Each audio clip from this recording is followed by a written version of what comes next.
Ladies and gentlemen, boys and girls, children of all ages, welcome to Sox on Tap.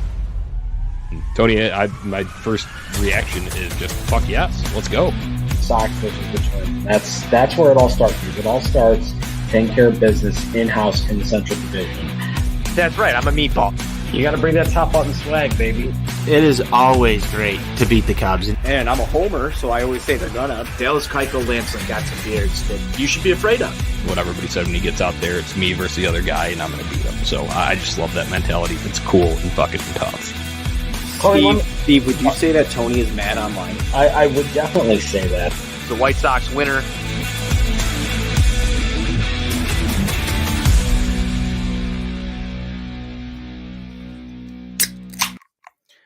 White Sox fans, welcome in to Sox on Tap After Dark. It's Jonnie here alongside Tony Marchese after White Sox hammer the Halos. Tony, was that even real? That exists? I have no idea. I know you cracked one earlier, but Johnny Cheers crack them. I'm just speechless right now. This was so fantastic. I thought that we would be on here talking about the same old bullshit, and here we are tonight. After an offensive explosion in the fifth inning, the glasses are back.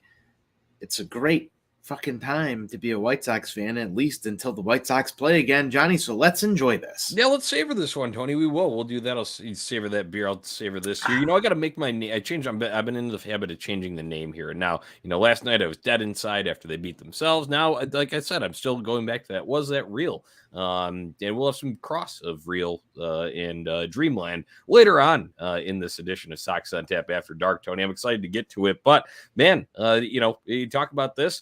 One, as we dive into the game, man, going down 3-0 in the third inning, and then a pair of 5-run innings. Been a while since we've seen consistent crooked numbers up on the board for our White Sox. How good did that feel? Hey, I mean, Hawk Harrelson made a guest appearance in the booth the other night while you were at the ball game. He didn't get the call in anything, but he did wave to the fans. Crooked numbers are cool and tough. You have to love the White Sox putting up crooked numbers late, Johnny. It just feels it feels right to be on here talking about this tonight. I didn't think they had 5-run innings in them, at least just judging by the feel of this game early on. Did not feel that they had 5-run innings in them tonight. Kudos to this offense, but I have to drop it. Ball go far, team go far. Wins again on the night. Confirmed. I mean, it's a simple concept. We talk about it a lot here. It's a widely spread phrase on Twitter.com, but it's so true. It's so true, and you saw the power of that, being able to jumpstart the rally with that. But, Tony, you talked about going down and this not really feeling like it, you know, was going to play out the way that it ultimately ended up doing so. Kind of a tale of two games here, in my opinion, because you go out and you see Johnny Cueto kind of maneuvering his back a little bit weird, and you're like, oh my God, are we really going to have an unplanned bullpen day here? I legitimately, that's where my first thought went. And then he stays in, okay. You know, he gets through the first couple of innings, and then in the third inning, they're hitting everything and hitting it hard off of him. 3 solo home runs, Velasquez, Trout, Ohtani, right? That did not feel good because, you know, MLB is going to post up the highlights immediately, and that's going to be the talking point. Guess what? They didn't even post one White Sox highlight for the record. But you might just be a little concerned about that. Right. After that happens, I'll admit, I love being wrong about this. We talk about this all the time. I tweeted over. That's how I felt at that time in the game. I don't know about you.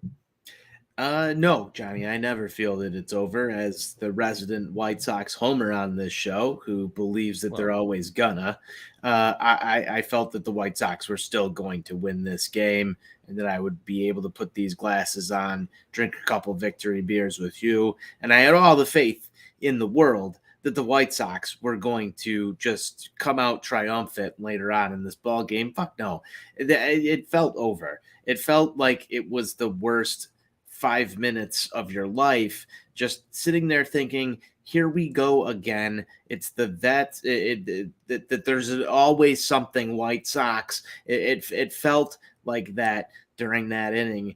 And the tweet back portion of this, Johnny, I just really want to emphasize on it. That was the first time all year where you saw the camera pan to somebody and the booth talk about that didn't look good, and it wound up okay for the White Sox. That was the first time, and I feel like we all drifted off into a deep sleep at that point, and we're dreaming that Johnny Cueto didn't get pulled from this game, because in an alternate universe, Johnny, we're talking about something completely different tonight. Right. Yeah. That's like, another thing too. Obviously, we're going to talk about a lot of the offense here because there was a lot of it. And that's a very nice topic of discussion on our rundown here, Tony. But like you had I think it's funny that you bring that up, because that's exactly where my mind went as well. And it was a game overall in which the White Sox did not really inflict any major stress upon themselves. Maybe you could kind of point to that 6th inning, leaving the bases loaded. That's about the only time when granted it's just an inopportunistic thing, but they were able to make up for it very well in the next inning and some, and they did not suffer an injury. I didn't see many stupid plays on the base pass. There was like one error in there, but it was kind of in garbage time. So overall, not really that's so White Sox moments in this one. No, and Johnny, I mean, the defense was drawn up perfectly today by Tony La Russa. He knew exactly where guys weren't going to hit the ball. I didn't see any Gavin Sheets weird shit going on. Lurie Garcia played a decent left field. It was almost as if it worked out tonight for the White Sox. And this is what I want to go to, Johnny, as well. When we entered that alternate universe where the White Sox win this game after Johnny Cueto suffered the back injury that sets him out for 3 or 4 weeks, and we're dealing with Vince Velasquez in our rotation, it's Sox on Tap After Dark. I can do this. Yeah. When we entered that alternate universe, all of a sudden, choppers down the line were fair. Balls were dropping in that used to hang up just a little bit longer. Mm-hmm. And that's where we are tonight, Johnny. We're living in an after dark life where things just worked out for the White Sox tonight. And I feel like it was like almost like a monkey off the back. Remember the rally monkey? We were talking about something that you needed to slaughter.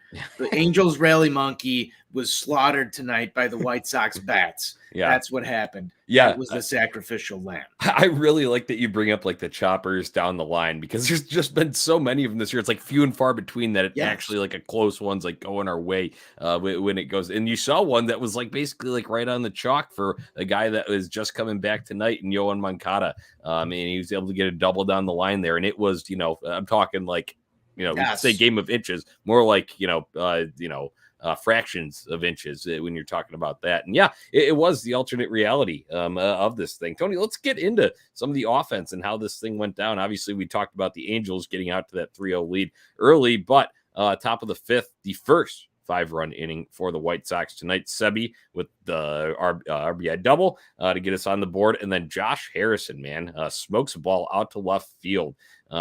This guy had a couple of good games in the Toronto series. Kind of went a little quiet, cold after that. So you see the DFAs talk start to pick up again. And I like what you put out there, man. He sees your mean tweets and he doesn't care. He can care tonight. Josh Harrison reads all of your tweets and he doesn't give a flying fuck. It should have been the headline here. He laughs at NWI Steve articles. He's laughing at the NWI Steve article. I still find it funny that Josh Harrison's agent actually commented on that article on twitter.com after NWI Steve wrote it. Josh Harrison definitely saw what NWI Steve wrote, and maybe that was the motivation he needs. He leaves the yard again today, Johnny.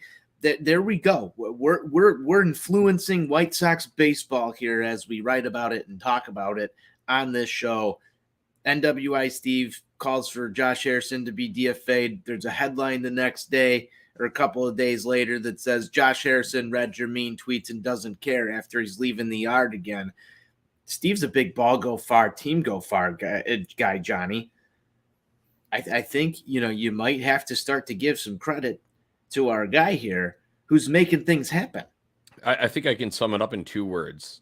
#influencer, #confirmed. Yes. I think that's where we're going when you're talking about the effect that maybe an NWI Steve Post had on one Josh Harrison. But Tony, I like as we, it's easy to go and just like look at all these and we could read off exactly what everyone did. But, we're always talking about kind of momentum, morale. Boys are buzzing. We like to do that. Well, guess what? Josh Harrison got the boys buzzing. Obviously, you have to put the ball in the yard to be able to do this. But his little kind of his hop a little bit, not Sammy Sosa-esque, but you could tell he was jetting down the line there, and that definitely got the boys going there. And guess what? Luis Robert, it piles on even more, gives the White Sox the lead here with a 2-run home run of his own. Tony, when we were doing picks to click last night, did I not say that I wanted to see Mike Trout's back turned center field, the back of his jersey, as he's watching a Luis Robert bomb leave the yard? That happened tonight. You did, and I'm pretty sure a couple of the White Sox beat writers who were there actually detailed that in some tweets about how it's not so often that the center fielder's back turn. It's not like we're living in a simulation here, Johnny. These things happen. These things happen. They're spoken to existence on the show, and then you go out and you watch the game tomorrow, and maybe things happen. But what's so impressive to me, you bring up the swagger from Josh Harrison there just a little bit.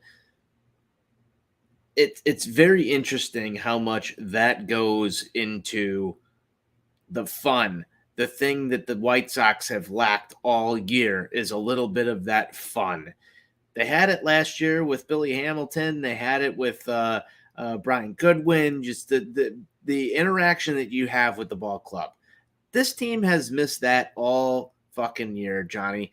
And when you see a guy just kind of start to have a little fun because he just hit one out of the ballpark or scored on a close play, that Josh Harrison moment was really nice to see. And just to preface this, they go out tomorrow and lay an egg against Shohei Ohtani and they lose 2 in a row. I'm not going to enjoy this any less because that was cool to see. That moment there, Johnny, was cool to see. And for one night, just live it because you don't get these types of things very often. But I also think it's something that can spark some stuff. And the evidence that I saw afterwards is Luis Robert go try and fucking murder one himself. And that's exactly what he did because this shit's contagious. Right. Yeah. I've talked about it, offense being contagious. I will say, yes, absolutely savor it tonight. We should fucking anytime team wins, whether it's by 1 run or by 10 runs, should savor it. Right. But with this one, I want to see it continued over a stretch because I've always, I have harped on it. When are the White Sox going to make a statement? When are they going to turn the thing around? Like, I just want to see that build from game to game to game to game, right? Series to series. Just start stringing those together, even if you're not winning every single game. It's the energy with which you play. It's the mentality in the clubhouse. It's are the boys loose, having fun, free to do what they're doing, or are they pressing really hard and gripping the bat too tight and they, couldn't even hit a beach ball if it came across home plate. So I want to just see this translate over, like I said, game to game, series to series, and month to month eventually, right? That's what you want to see them build some momentum here as we're going forward because they need it. They need to get back in this race here. Okay, as we get back to this game here, as I mentioned, top 6, we leave the bases loaded. That's a tough one to swallow at the time because it's only a 5-3 game. But hey, man, another 5-run crooked number on the scoreboard in the top of the 7th inning. I think there was some pitch tipping. You saw the video of Mike Trout kind of, not haggling, but trying to point out the issue, what was going on with his relief corps out there on the mound. But hey, when the other team makes mistakes, you fucking take advantage of it. And that's what the White Sox were able to do. Pito, Moncada, Zavala, Harrison, all RBI hits in this inning, some multi-RBI. Tony, it was great to see everyone get involved for the most part. Johnny, I think one thing that the White Sox have really failed to do, not only just have that, lady luck on their side so far this year, is take advantage of other teams' mistakes. This is really the first time all year where you've seen a string of hits, some offensive power, so just a really good plate approach coupled with taking advantage of mistakes that the opponent is making. We've talked about a lot of Super Joe sends that have been just absolutely abysmal all year. And there's an aggressiveness that comes with that. Tonight it worked because you were taking advantage of just everything that you absolutely could in order to win a ball game, and do it in the first time all year, really cutthroat fashion, right? Like, we went to Jose Ruiz at the end of this ball game because you could instead of because you had to. And that culminates in 2 5-run innings where your sends work. The offense is hitting the ball off of a guy who's tipping pitches, and everything is kind of working. Good baseball teams do that all the time. Watch the New York Yankees play. They will exploit every single weakness of the opposing ball club. The Sox were able to do that tonight. That's why this is exciting. This is why this is what you expect from the Chicago White Sox team. Like Jonnie says, on a series-to-series basis, which turns into a week-to-week basis, which turns into month-to-month. We've seen flashes of it. Tonight, you kind of saw it culminate. The Angels aren't a bad ball club, but the Sox were able to take advantage of a weakness within their bullpen. Their offense worked the way that it should, and so you see what that product can look like. This can either turn into a very frustrating thing for the next couple of weeks, or it could turn into a great thing. So far this year, you've seen it turn into a frustrating thing. But Jonnie, I am totally with you. You need to turn this into something that's long-term. Right. We've been asking for it for the longest time. Like I said, I wrote it back after the Yankees series, and I'll go back and harp on it again. When are the White Sox going to make a statement? And I will say, as great as this win is, and I'm not taking away from our little celebration that we have going on here, Tony, I need to see it over a continuous stretch before I'm really bought in and say to, kind of declare like we like to here and say they are hashtag back, right? Yeah, I 100% agree with you. This team is nowhere near hashtag back right now. I'm just focused on here's what went right for this team. Here's how this can change in an instant. There's a lot of people. Here's how this can feel. Yes, here's how this can feel. That's perfect. Because the feeling right now around this team is opponent puts up 3 runs, over. Opponent puts up 3 runs, fire Tony La Russa, trade everybody. Rick Hahn's terrible. Whatever your go-to take is for shit's gone wrong, you want this team to feel like they did today, where you go put up multiple 5-run innings and it doesn't even fucking matter anymore. Amen. That's what the offense can do. That's what they should be held accountable for. So it's understandable to see where the frustration is when you get a display like this. It's how it should work. Right. And you're not going to score double-digit runs every single game, but it's the fact of that you can go down and you have the prowess to do it. You have the bats to do it. You have the guys that can put the ball out of the ballpark, which they have done, criminally underachieving there in that category this year. So we want to see more fireworks. We always talk about it, especially, when you're back at 35th and Shields. But hey, if you're in a away game, I know you're out in the driveway, you could light some bottle rocket sauce. So you can still get your firework fix a little bit. It's something that needs to continue. That's the biggest point that I could take away from this game here. Let's talk a little bit more about. It should look like the Trailer Park Boys meme, lighting off some fireworks because Gavin Sheets just added a 3rd home run to the inning. That's what this should be. Yeah, no, it absolutely should. All right, let's give a little credit to Jonnie Cueto because obviously offense steals headlines here. But hey, Jonnie Cueto, despite that 3rd inning in which he got hit pretty hard with the 3 solo home runs, that was it. That was the extent of the damage on him in terms of runs coming across the plate. He went 6 innings, 7 hits, those 3 earned runs, 1 walk, 5 strikeouts. Tony, especially given the potential of him, battling through some back issues, maybe it just took a little bit for him to get, loosened up. Maybe he wasn't fully stretched, or just something was felt a little off. You ever feel that, sleep wrong on your back and it feels a little weird? He battled through that, whatever it was. He's a gamer and he battled through that. He's a veteran guy. And I like seeing that out of him.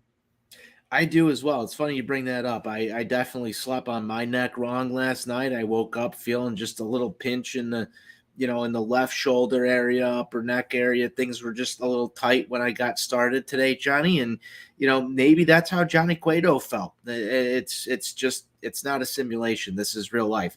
But the fact of the matter is, he battled through something there. He did, because he took a little bit of extra time, went to the rosin bag, kind of got himself settled when he was feeling all that. Went to the clubhouse after the first. Yeah. Something wasn't right there. He battled through it. He got the job done. That's something that you really haven't seen as a White Sox fan thus far this year. When you see a guy who's battling through something, you are now conditioned as a White Sox fan to assume the worst, because the worst has been pretty much the outcome all year. Yeah. Major kudos to Johnny Cueto for battling through whatever he went through. I'm not saying that other guys are soft. I'm not saying that Johnny Cueto's a rock star for this, but kudos to Johnny Cueto for getting through that, and just the baseball gods for allowing this to even happen, Johnny. Yeah, giving his team a chance to win. That's what we talk about all the time. I mean, it's, that's what you need from your starter. And yes, P-Bodes, thank you. Johnny Cueto is cool and tough. Make sure you're subscribed on YouTube, on Tap Sportsnet, so you can join the conversation. Feature comments like we just did with P-Bodes there. Johnny Cueto, cool and tough. Hashtag confirmed. As I just think about Johnny Cueto, though, he is Mr. Length of this rotation right now. Yes. I can't remember a start that's been fewer than 5 innings, and most of them are usually 6 and get up there to 7. Did it against Houston. So for the first time, the White Sox starting rotation has strung together multiple 6-inning plus starts. This has been great for the bullpen. You haven't had to expose a lot. I know the results haven't been all that great on the back end of some of these things. But for the first week that it feels like, in a couple of weeks, Johnny, we're not sitting here saying, holy shit, the bullpen is taxed. The bullpen is taxed. And right now we know it as White Sox fans. That Chicago White Sox bullpen is not what it's built up to be. You're missing Garrett Crochet for the year. You're missing Liam Hendricks right now. Aaron Bummer is not part of this thing. There are multiple high-leverage guys who are down in that bullpen. And the best way to win ball games is to minimize exposure to your weakness. The starting staff has done an excellent job of going deep in these ball games and giving the White Sox a chance to win. The offense has been the thing that's lagging behind. You see the starting rotation, the offense go off today, 2 out of 3. It's not a surprise to me the White Sox won this ball game. Yeah, no, me either. Overall, I mean, there's very, very little to complain about because, last night we were talking about the issues that they inflicted upon themselves that ended up resulting in a loss. And I just go back to what the kind of point that I had made here in the it's always something department. Well, there might not have been really a whole lot of, something tonight. It was all pretty fucking smooth. Like I said, outside of that little, you fall behind, but the ability to rally like they should, like we know they can. We know they have the bats to do. Sound like a broken record here, but it's just true because we have not seen it nearly as consistently as we had all wished for this one. Tony, White Sox will have a chance to take the series in Anaheim on Wednesday. Wednesday. We are already in Wednesday. Recording this about 12:40 a.m. for Sox on Tap after dark, but premier pitching matchup. We're talking Michael Kopech for the White Sox, Shohei Ohtani for the Angels. What are you expecting from this ball game? I'm expecting a hard-fought battle, Johnny. And, you look at most of the you got 2 rock star pitchers on the mound, ball games that get previewed like this. It's really easy to fall into the trap and say it's going to be a pitcher's duel. It's going to be one of these great matchups where both of these guys are going to go 7 innings toe-to-toe. And it's going to be whoever scores first wins. That's what all baseball fans are expecting. Now, just because I'm going to go out and say this, it's going to be a great pitcher's duel, but I think you get a high-scoring ball game tomorrow. You saw the White Sox come out and just do some damage against Justin Verlander. They've got their momentum right now. I think the Sox are going to come in, strike first on Shohei Ohtani. It's going to be real nice. And then, Michael Kopech will be cruising along, and then all of a sudden he might run into a little bit of trouble, and things might fall off the rails a little bit, and you're going to wind up in one of those high-scoring affairs. I'm not going to give my final prediction for this one, but I think it'll be a little bit more high scoring than people are assuming right off the bat. Yeah, I mean, I could see that, and that is contingent on the White Sox continuing that momentum. I know you have a much tougher task ahead when you're talking about Shohei Ohtani and his ridiculous strikeout rate. And yes, he is an excellent, deceptive pitcher. He's got a lot of stuff that works for him and works well and moves, and it's nasty. But Michael Kopech, on the other hand, we've seen him do it to a good lineup in the Yankees, right? Yes. We've seen him do things against the Dodgers, right? It's not out of the question that Michael Kopech can match, be right around that level when you're talking about end results with Shohei Ohtani there. But I think it will be key for Michael Kopech with the control, because when he seems to get in trouble, it is usually walks that start off those troublesome innings. Yeah, let's not walk guys in front of the middle of this order. That's going to be huge for Michael Kopech. And when I'm saying walking guys in front of the middle of this order, I mean, it's going to be very imperative that Michael Kopech does just flawlessly 7, 8, 9, 1 within that Angels order, because you do not want to go face Ohtani and Trout in the middle of that order with runners on base, because that's where you will incur damage.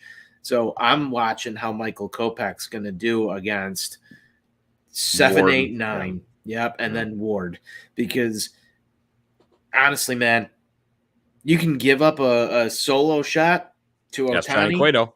You can give up, yeah, exactly what you saw tonight. You can get beat by those guys, and in fact, they are going to beat you. But you have to be able to just roll yourself through and limit any sort of damage. And I think the White Sox will have a shot. That's really the key, especially against the Los Angeles Angels of Anaheim, or whatever they want to call them. Yeah, of Orange County, of Southern California, of all Yes. that. Yeah. All right. I like that. Good breakdown here, Tony. Give me a pick to click, though. Who's up in the White Sox to get it done on the series finale? You know, Johnny, it's probably AJ Pollock time again, isn't it? It's getting pretty close. Not in the lineup today. Not sure what that's about, but White Sox win this one, so you can't really comment on that. But I feel like it's going to be AJ Pollock time again to do something. You saw him chatting back and forth with Jose Abreu after Jose Abreu reached first base. I believe that was in the 5th inning. And I just feel like the vibes are good, and AJ Pollock wants to get out there and do some damage.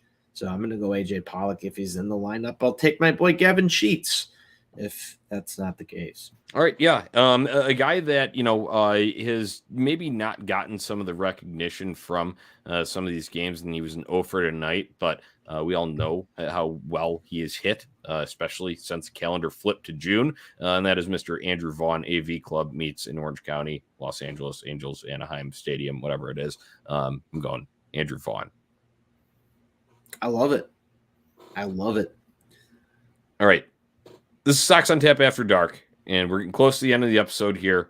So I put this out on Twitter. I'm going to share a little bedtime story with the people, and it is all tied into White Sox baseball's White Sox Infused Dream.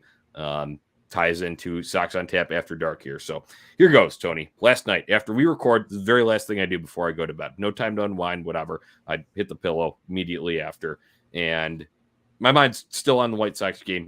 Granted, it was a frustrating loss, whatever. But we had just recorded that. We had gotten through, talked through, previewed this game today. So my mind is on Tuesday night's game here, game 2 of this series.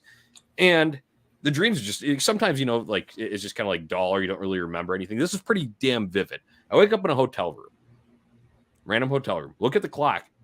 It says 11:40 p.m. I'm like, holy shit. I call you. Said, did I miss the show? Did I miss the game? Did I miss the show? And you said, no. Game's just about to start. I'm like, what the fuck? It's 11:40 at night. And you said, no, get on down to the ballpark. For whatever reason, the hotel I was in was in Anaheim. I meet you down. I love that this. All right, I just got to stop you here. Yeah. I love that this game is starting at 11:40 at night. Right, exactly. I'm telling you to get down. Like I told you, this is fantastic. Keep going. I'm in full. Like I said, I'm in Yeah. full. This is just what was on my mind before I went to bed, right? Because we had just recorded Sox on Tape After Dark. So, like I said, for whatever reason, that hotel room's in Anaheim. I get an Uber over to the ballpark, and it's so late there. And this is 11. Like I'm talking like 11:40 California time. All right. That's the best time for a Get to the baseball game to ballpark. start. There are about 15 to 20 White Sox fans. We're all sitting down behind the White Sox dugout. You and me are sitting right by the on-deck circle. There are about 30 to 40 Angels fans, because it's so fucking late, sitting right behind Angels dugout. It's rowdy all game. We're chanting back and forth, yada, yada, yada. Game goes on, it kind of like normal, whatever. It ends up being 3-3 as we get into the 8th inning, all right? And the whole game, it's a little bit rambunctious, though, because guys are like, it just felt a little more energetic, right? Just kind of how I play up baseball in my mind, talk about the good vibes, the energy here. All right, so for whatever reason, the White Sox are wearing ridiculous hats when they're on deck for good luck. Sombreros, cowboy hats, fucking AJ Pollock, Notre Dame guy, wearing a freaking green leprechaun hat. We're sitting right by the on-deck circle. AJ Pollock comes up, 1 out in the 8th inning, and we're saying, hey, AJ, we need a big hit here. Game's tied. Come on, do something. He's like, okay. I need something for courage, though. We hand him a beer from our stash that we have there. I don't know why they're selling beer at fucking like 1 a.m. there, but they are. Hey, it's not the 7th inning, or it's right. not the 8th inning. So we hand AJ Pollock a beer. He drinks the whole thing in one swig, flips off the leprechaun hat, puts on his helmet, goes up, first pitch, rocks it out to left center field. As you and I high five, celebrate, home run, boom, alarm goes off. I wake up. I don't know how the game ended. That was a dream, though. All infused by Sox on Tap After Dark. Hey, that's fantastic. I can tell you how that game finished. The Sox won that one, and you and I were drinking victory beers. This is fantastic. Right. I love the idea just of ridiculous on deck circle hats. Yeah, it was the most wild thing ever. It all just happened that way, and like I said, it was vivid too. It's like I remember I saw all the details. I saw the Budweiser in your hand. I saw the Bud Light in my hand with the the condensation on the outside of the can and shit. It was wild. So there's your bedtime story from Sox on Tap After Dark here. Vivid dreams from Jonnie 90. This is interesting. We've entered a new realm on Sox on Tap After Dark. This is fantastic. There's so much to unwind from this. Just the fact that I can only rationalize this with maybe a rain delay in Anaheim that night. No idea why it started that late, but I called you and you said, "Nuh-uh, game's just about to start. Get over here." Yeah, this is perfect. I don't know how we're going to make this happen, but that was pretty cinematic. Yeah, it was. I would say. I'm sorry the alarm went off right at that moment. It's like you ever have that, like when you have a dream though, like something, whatever it may be, you heard like a noise or something like that, and it coincides with your alarm. So yes, it's your mind like timing that up. Yeah. Again, it's not a simulation. Yeah. So I just think that this is wild because you got left out of the 9th inning. Right. And now you're going to go to sleep and you're going to be like, I want to know what happened in that 9th inning. You're never going to get that. Yeah. You can't force it. I can't force it, but No, you will not. Either way, it was there. It was great while it lasted. The mind is a cruel place. I think that is something that we can bring from dreamland into reality, though, is I think ridiculous on deck hats would be funny. I'd love to pull that out. P-Bode's here. He says Tony's Budweiser hat would be perfect for on deck. Yeah. Who would rock that on the White Sox? Maybe Gavin Sheets. Yeah, well, pitchers can't hit anymore, but Lance. Can't hit. Yeah, Lance would rock the Budweiser hat. Maybe during some long toss. See, maybe Adam Engel, but I don't know if he's a Budweiser guy. Yeah, I don't know, but he's had the same walk-up song for a while. I feel like somebody's got to walk up to that in a country song. Yeah, Andrew Vaughn, maybe Andrew Vaughn, but could you really imagine Andrew Vaughn? Now we're really off the rails. Sox on Tap After Dark. Which White Sox player drinks Budweiser? Yeah, Lance wouldn't put it past him. I know he said he likes some IPAs, but man, he's a boy from the heartland. He's an Indiana guy, so I can see that. Andrew, I can't picture Andrew Vaughn in the Budweiser hat. I've got to find AJ Pollock doesn't really remind me of a Budweiser guy. Jake Berger? Oh yeah. He's a Bud Light guy. I could see him putting down maybe a couple of Budweisers. And Jake Berger, he's kind of I could see him doing that. St. Louis kid, right? Yeah. That's got to be your go-to. It's got to be Jake Berger. Yeah. Yeah, for sure. I agree. We got some agreement in the comments here too. Yeah, we've got. Stockside Mike said Lance too, but pitchers can't hit anymore. So this is all on deck, and we were sitting right there. So yeah, we need this as an on tap Sportsnet article though. Jonnie is what beer is every White Sox player? Yeah, we definitely run that. We guys whip something up together. All right, Tony. It was another excellent night here on Sox on Tap After Dark. Thank you to all of our listeners here, close to 1 a.m. Central Time, tuning in with us. We appreciate it. Make sure you subscribe to On Tap Sports Set on YouTube so you can join the conversation. We still got a couple more of these because there is one more. Wednesday night's game is the same time as it has been, and then a 9:15 start for that Friday night game out in San Francisco to start the next series. So once again, On Tap Sports Set on YouTube. Subscribe. Get in the comment section and we'll feature them up here as we record. Go and visit ontapsportsnet.com and check us out on social media at Sox on Tap, at OnTap Sportsnet. Tony, it was a great win. Enjoyed having some victory beers here with you after dark. Till next time, White Sox forever. White Sox forever.